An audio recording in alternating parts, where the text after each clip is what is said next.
Hi hello అందరికీ welcome back to my channel. So ఇవాళ అయితే నేను ఒక బెస్ట్ హెయిర్ ఆయిల్తో హోమ్ మేడ్ హెర్బల్ హెయిర్ ఆయిల్తో అయితే మేము ముందుకు వచ్చేసానండి. సో ఈ హెయిర్ ఆయిల్ని యూజ్ చేయడం వల్ల నిజంగా 100% రీగ్రోత్ హెయిర్ అయితే చాలా బాగుంటుందని నేనైతే 100% చెప్తున్నాను. సో ఫస్ట్ అయితే ఎవరైనా నా ఛానల్ని ఫస్ట్ టైం చూస్తున్నట్లయితే ప్లీజ్ నా ఛానల్ని సబ్స్క్రైబ్ చేసుకోవడం మాత్రం మర్చిపోకండి. అలాగే పక్కనే ఉన్న బెల్ ఐకాన్ని క్లిక్ చేయండి. సో ఆ హెయిర్ ఆయిల్ ఎలా ప్రిపేర్ చేసుకోవాలి, వాటికి కావాల్సిన ఇంగ్రీడియంట్స్ ఏంటి అనేది నేనైతే మీకు చూపించేస్తాను. ఫస్ట్ అయితే తులసి అండి. తులసి ఇదైతే మన డాండ్రఫ్ని, హెయిర్లో ఉన్న డాండ్రఫ్ని కంట్రోల్ చేస్తుంది అండ్ హెయిర్ ఫాల్ అవ్వకుండా హెయిర్ గ్రోత్ బాగా అవ్వటానికి బాగా యూజ్ అవుతుంది. తర్వాత తమలపాకు, దీంట్లో ఉన్న ఐరన్ ఎక్కువగా ఉంటుంది. సో మనకైతే బాగా నిద్ర పట్టడానికి అండ్ హెయిర్ అయితే బాగా రీగ్రోత్ అవడానికి కూడా యూస్ఫుల్ అని చెప్పచ్చు. తర్వాత ఆనియన్స్, ఉల్లిపాయలండి. ఇవి రెండు కూడా మన హెయిర్ ఫాల్ని కంట్రోల్ చేసి కొత్త హెయిర్ రావడానికి అయితే బాగా యూజ్ అవుతుంది. తర్వాత ఉసిరికాయలండి. ఇది కూడా మన హెయిర్ని అయితే బాగా షైనీగా మార్చడానికి అండ్ న్యూ హెయిర్ అయితే రావడానికి ఇదైతే బాగా యూజ్ అవుతుంది. తర్వాత లెమన్, ఇదైతే డాండ్రఫ్ని కంట్రోల్ చేస్తుంది. ఇదైతే మరవం అండి. ఇదైతే చాలా తక్కువగా ఉంది, అందుకనేసి కొంచెమే తీసుకున్నాను. మరవం కూడా మన హెయిర్ ఫాల్ని కంట్రోల్ చేసి కొత్త హెయిర్ అయితే రావడానికి బాగా యూజ్ చేస్తుంది. అండ్ తర్వాత బిర్యానీ ఆకు, ఇది కూడా మన హెయిర్ని బాగా రీగ్రోత్ చేయడానికి అయితే యూజ్ అవుతుందని చెప్పచ్చు. తర్వాత గోరింటాకు, ఇదైతే మన హెయిర్కి హెన్నాలా పనిచేస్తుంది. అండ్ తర్వాత ఇది జామాకు, ఇది కూడా హెయిర్ గ్రోత్ అవడానికి యూజ్ అవుతుంది. ఇది వచ్చేసి ఇదైతే వేపాకు, ఇదైతే మన తలలో ఉన్న డాండ్రఫ్ని కంట్రోల్ చేసి ఫంగల్ ఇన్ఫెక్షన్స్ రాకుండా అయితే ఇది యూజ్ అవుతుంది. తర్వాత ఇది వచ్చి మందారం ఆకులండి. మన హెయిర్ గ్రోత్కి అయితే ఇది బాగా యూజ్ అవుతుంది. తర్వాత మందారం పూలు కూడా హెయిర్ గ్రోత్ బాగా ఉంటుంది. తర్వాత హెయిర్ని షైనీగా కూడా ఉంచడానికి అయితే ఈ మందార పూలు అయితే బాగా యూజ్ అవుతాయి. ఇవైతే తొట్టి మీద తీసేసి అయితే పెట్టుకోవాలండి ఈ ఫ్లవర్స్ని. తర్వాత కరివేపాకు, ఇదైతే మన హెయిర్ని బ్లాక్గా చేస్తుంది. తర్వాత షైనీగా కూడా వచ్చేలాగా చేస్తుంది. తర్వాత ఇది గులాబీ రేకులు అండి. ఇదైతే మన హెయిర్ని థిక్గా రావడానికి అయితే యూజ్ అవుతుంది. అండ్ తర్వాత మెంతులు, ఈ మెంతులు అయితే మన హెయిర్ గ్రోత్ని బాగా పెంచుతుంది. తర్వాత డాండ్రఫ్ని కంట్రోల్ చేస్తుంది. ఇవి లవంగాలు, ఇది కూడా హెయిర్ గ్రోత్ని పెంచుతుంది. మిరియాలు కూడా మన డాండ్రఫ్ని కంట్రోల్ చేసి హెయిర్ని అయితే లాస్ అవ్వకుండా చేస్తుంది. ఇది వచ్చి భృంగరాజ్ అండి. ఇదైతే చాలా రోజులు అయింది, అందుకనేసి డ్రైది అయితే తీసుకున్నాను. ఇదైతే మన హెయిర్ని బాగా బ్లాక్గా చేయడానికి అయితే చాలా తొందరగా బాగా యూజ్ అవుతుందండి ఇది బ్లాక్ అవడానికి. ఇదైతే బాదామి, ఇది కూడా మన హెయిర్ ఫాల్ని కంట్రోల్ చేసి కొత్త హెయిర్ రావడానికి అయితే యూజ్ అవుతుంది. తర్వాత కలోంజీ సీడ్స్ అండి. ఇది మెయిన్గా అయితే చాలా ఇంపార్టెంట్. ఇది మన హెయిర్ని చాలా బ్లాక్గా చేస్తుంది, హెయిర్ ఫాల్ అవ్వకుండా కంట్రోల్ చేస్తుంది. వాము కూడా సేమ్ అండి, రెండు ఒకే యూజ్ అని చెప్పచ్చు. నిద్ర కూడా బాగా పడుతుంది. తర్వాత ఆవాలు, ఇది మన హెయిర్ ఫాల్ని కంట్రోల్ చేసి హెయిర్ని గ్రోత్ అవ్వడానికి అయితే బాగా యూజ్ అవుతుంది.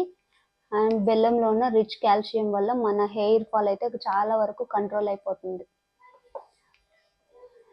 తర్వాత అలోవెరా అండి. ఇదైతే నేనైతే పొట్టు తీసేసి అయితే పెట్టుకున్నాను. అలోవెరా వల్ల మన హెయిర్ గ్రోత్ అయితే చాలా బాగుంటుంది అండ్ బాగా హెయిర్ అయితే చాలా షైనీగా ఉంటుంది, గ్రోత్ కూడా చాలా బాగుంటుంది. తర్వాత ఇది వచ్చేసి నేనైతే కరివేపాకు, మందార పూలు, ఇక్కడున్న ప్రతి ఇంగ్రీడియంట్స్ అయితే నేనైతే డ్రైగా పెట్టుకున్నాను అండి. సో వీటిని కూడా లాస్ట్ ఎండింగ్లో అయితే ఆయిల్లో వేసేస్తాను. సో తర్వాత ఈ హెయిర్ ఆయిల్ని ప్రిపేర్ చేసుకోవడానికి అయితే ప్యూర్ వర్జిన్ కోకోనట్ ఆయిల్ అయితే మనకు కావాలి కదా. అంటే వర్జిన్ కోకోనట్ ఆయిల్ అయితే చాలా బెస్ట్ అని చెప్తున్నాను. సో నేను అందుకనేసి అయితే నేను పతంజలి వారి వర్జిన్ కోకోనట్ ఆయిల్ అయితే తీసుకున్నాను. సో చూడండి ఫ్రెండ్స్, చాలా బాగుంటుంది ఆయిల్ ఇది. అండ్ నెక్స్ట్ స్వస్తిక్ వారి ఒక 10 ml ఆమ్లం అయితే తీసుకున్నాను. ఓకే, ఇప్పుడైతే హెయిర్ ఆయిల్ని ఎలా ప్రిపేర్ చేసుకోవాలో మీకైతే చూపించబోతున్నాను. తెచ్చుకున్నామండి, ఒక కడాయి పెట్టేసుకున్నాం. అందులో కొబ్బరి నూనె వేసేసుకున్నాం. సో ఇదైతే క్లైమేట్ చాలా కూల్గా ఉంది కదా, కట్టు సో ఇలా కోకోనట్ హెయిర్ ఆయిల్ అయితే వేసేసాం కదా. తర్వాత ఆంధ్ర కాస్టర్డ్ ఆయిల్ కూడా ఇందులో వేసేసుకున్నాం. సో ఇదైతే ఎక్కువ అవసరం లేదండి, ఒక 5 ml పోసుకుంటే చాలు. తర్వాత మనం ఇక్కడ పెట్టుకున్న ఇంగ్రీడియంట్స్ అన్నీ ఇందులో ఒక్కొక్కటిగా వేసేసుకున్నాం. ఇదైతే అలోవెరా,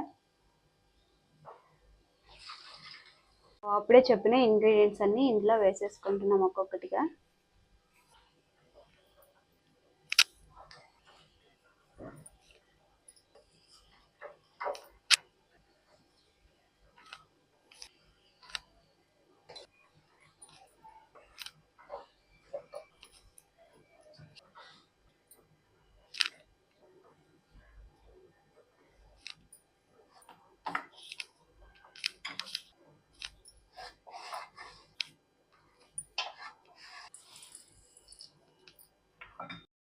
సో ఇది మొత్తం కూడా ఈ లీవ్స్ ఇవన్నీ కూడా కలర్ చేంజ్ అయ్యే వరకు బాగా ఉడికించుకోవాలండి, లో ఫ్లేమ్లోనే పెట్టుకోవాలి.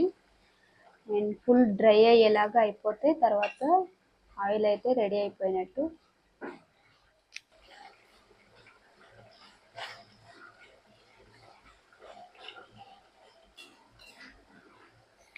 వేసుకుంటారండి, దానికైతే ఎక్కువ టైం పడుతుంది. సో నేను అందుకనేసి డైరెక్ట్గా అయితే వేసేసుకున్నాను. పేస్ట్ చేసుకోవచ్చు, బట్ అదైతే ఎక్కువ టైం పడుతుంది, అందుకని నేను ఇలా వేసుకుంటున్నాను. సో ఇప్పుడు వీటన్నింటిని కూడా లో ఫ్లేమ్లో బాగా ఉడికించుకోవాలండి. మంట అయితే చాలా తక్కువగా పెట్టాలి, లో ఫ్లేమ్లోనే బాగా ఇవన్నీ ఫుల్. సో ఇలా చూస్తున్నారు కదా, ఇదైతే కొంచెం చాలా వరకు అయితే డ్రై అయిపోయింది. నేను ఇంకొక 10 minutes అలా ఉడికించామంటే కలర్ ఫుల్ చాలా కలర్ గ్రీన్గా రావాలండి, అంతవరకు మనమైతే ఉడికించుకోవాలి. సో చూస్తున్నారు కదా, కలర్ ఇప్పటికే చేంజ్ అయింది. ఇంకొక 10 minutes తర్వాత అయితే మనం స్టవ్ ఆఫ్ చేసుకోవచ్చు.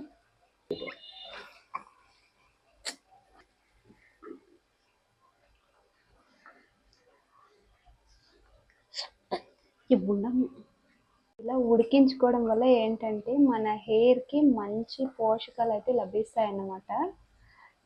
ఈ ఆకుల్లో ఉండేవన్నీ కూడా మనకి ఆ ప్రోటీన్స్ అయితే మన హెయిర్కి గ్రోత్ అవడానికి చాలా బాగా యూస్ అవుతుందండి. ప్లీజ్ నా ఛానల్ని అయితే ఎవరైనా ఫస్ట్ టైం చూస్తున్నట్లయితే వెళ్ళి సబ్స్క్రైబ్ చేసుకోవడం మర్చిపోకండి ప్లీజ్.